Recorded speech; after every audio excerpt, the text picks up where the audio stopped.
Sayap militan Hamas Brigade Al-Qassam menyatakan bahwa pihaknya telah melakukan serangkaian operasi di Khan Yunis, Gaza Selatan. Disebutkan pada Jumat 18 April 2025, Al-Qassam melancarkan 3 serangan dalam 2 hari. Al-Qassam mengklaim operasi tersebut menewaskan dan melukai tentara Israel IDF. Dikutip dari Tribun News, Al-Qassam sebelumnya telah menjebak pasukan Zionis pada Rabu 16 April 2025. Mereka memancing IDF untuk memasuki terowongan di daerah Khizan al-Najjar di Khan Yunis yang telah dipasangi jebakan. Begitu IDF masuk ke dalamnya, Al-Qassam pun meledakkan sejumlah bom yang terpasang. Di hari yang sama, petempur Al-Qassam juga meledakkan 3 alat peledak kuat yang menarget 2 bulldozer D9 IDF. Kemudian pada Kamis 17 April 2025, 3 bulldozer Israel diserang menggunakan granat berpeluncur roket Yasin 105, bahan peledak Syawas, dan bom barel.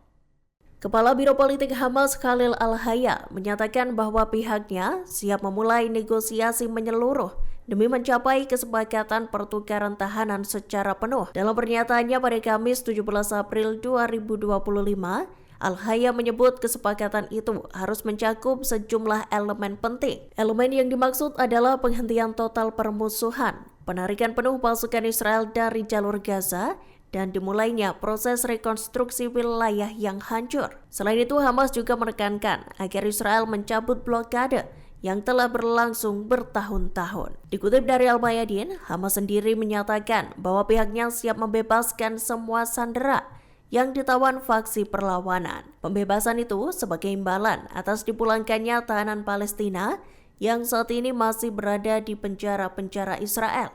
Ia juga turut menanggapi komentar Adam Boehler, mantan utusan Amerika Serikat, yang menyerukan agar isu tawanan dan konflik di Gaza ditangani dalam satu paket solusi. Al-Hayya menyebut pandangan Boehler itu sejalan dengan posisi Hamas.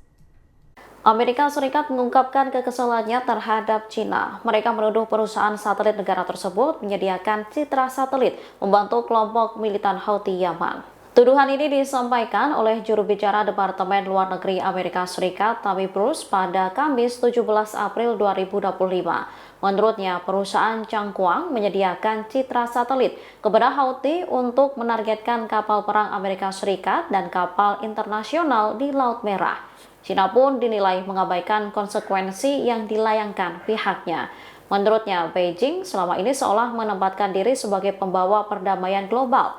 Namun, perusahaan-perusahaan yang berbasis di China ketahuan memberikan dukungan ekonomi dan teknis utama kepada rezim, mulai dari Rusia, Korea Utara, dan Iran beserta proksi-proksinya.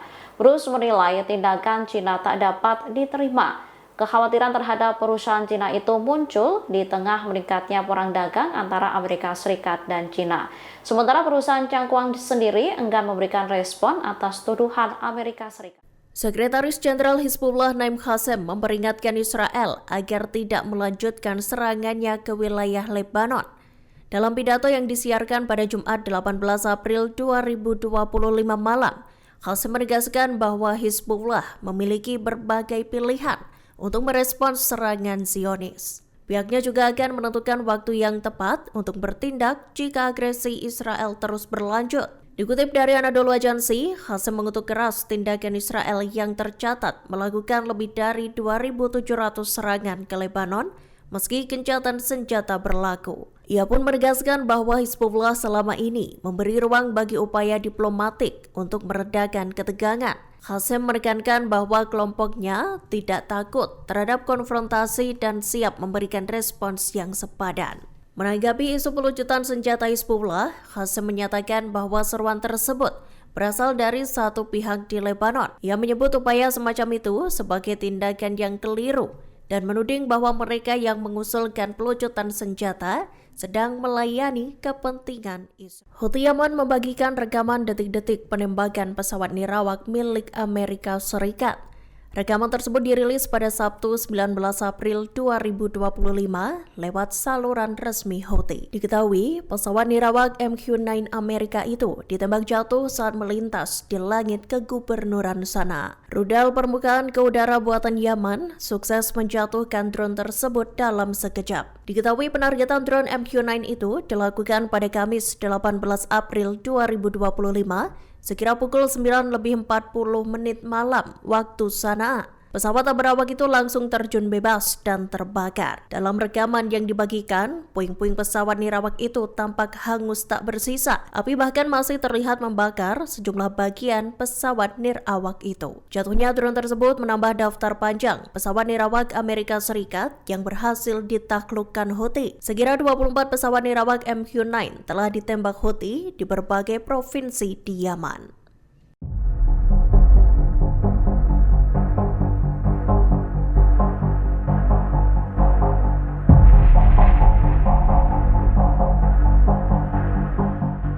Pemerintah Iran melalui juru bicara Kementerian Luar Negeri Esmail Baghei mengecam serangan udara Amerika Serikat terhadap pelabuhan minyak Ras Isa di Provinsi Hudaidah, Yaman.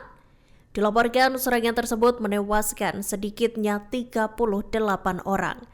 Sebagian besar korban merupakan tim penyelamat, pekerja, dan pegawai pelabuhan.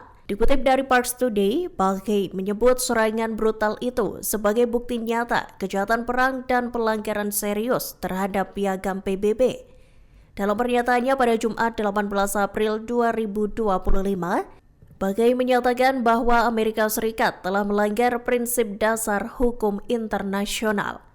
Menurut Baghei, serangan itu tak hanya menghancurkan infrastruktur vital, namun agresi tersebut turut menunjukkan kelanjutan dukungan Amerika Serikat terhadap penjajahan dan genosida yang dilakukan Israel di Palestina. Baghei lantas memperingatkan bahwa berlanjutnya agresi militer Amerika Serikat di Yaman justru akan memperburuk ketidakamanan di kawasan Asia Barat. Puluhan orang di Yaman tewas akibat serangan membabi buta Amerika Serikat pada Kamis 17 April 2025. Serangan tersebut langsung dibalas oleh kelompok militan Houthi. Serangan balasan ini diluncurkan Houthi pada Jumat 18 April pagi. Akan tetapi serangan tersebut tak menargetkan fasilitas militer Amerika Serikat. Dikutip dari Tribunnews.com, militan tersebut dilaporkan menyerang wilayah pendudukan Israel. Sejumlah rudal terdeteksi mendekati wilayah udara Zionis. Namun, IDF mengklaim mampu mencegat rudal yang ditembakkan dari Yaman. Pencegatan dilakukan setelah sirine tanda bahaya diaktifkan di sebagian besar wilayah Israel Tengah.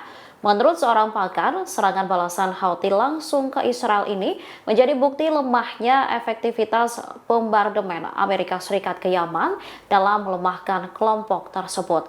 Diketahui militer Amerika Serikat sebelumnya menyerang pelabuhan Ras Isa yang terletak di pesisir Laut Merah Barat Yaman.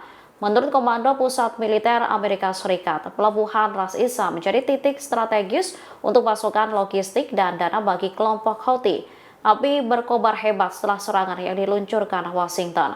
Akibat serangan ini, 38 orang dilaporkan tewas, sementara 102 lainnya. Download Tribun X sekarang, menghadirkan lokal menjadi Indonesia.